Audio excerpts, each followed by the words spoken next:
We start the news at 11 with DC's Juvenile Curfew Zones in effect again this weekend. Thanks for staying up with us. I'm Larry Miller. The citywide curfew starts at this very moment. In 4 neighborhoods, including NoMa, RFK, Takoma, and Navy Yard, a special curfew began early at 8 o'clock tonight. So far this year, DC police report 7 curfew violations were issued, all in Navy Yard. 6 of those were issued last weekend during this large teen takeover. Tonight, Katie Lusso asked DC's interim police chief why they're targeting those 4 neighborhoods this evening. And here in Navy Yard, you can see that warning signs are up that a curfew zone is in effect for this weekend. Now, the chief tells us that they are choosing where to place these curfew zones based on tips they are getting about planned teen takeovers. So if they find out there are more teen takeovers planned, they will adjust and add more curfew zones. All juveniles in the park area.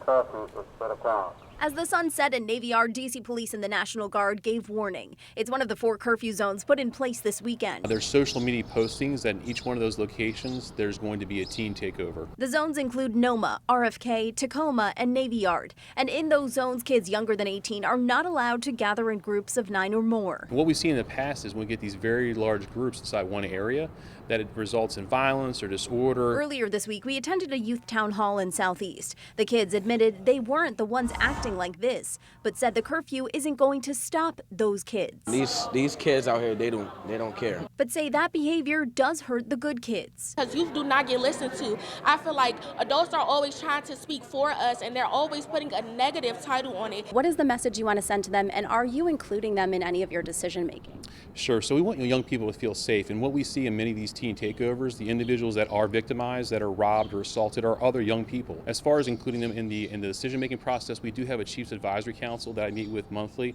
And the topic of the takeovers and things for young people to do is one of the things that comes up. He also said that these curfew zones don't stop kids from being outside. And the goal is not to keep any young people from an area from having their plans. They can still be in those areas. They just can't be inside a group of 9 or more. If they are, they'll get a warning first, but then if they don't leave, you could be taken as a curfew violator, and so we would either take you home or we take you to the DBRS reception center where a parent will come get you at. So it's not an arrest, it's a curfew violation. And just a reminder, even though the juvenile curfews ended at 11 p.m., the citywide curfew will be in effect until 6 a.m.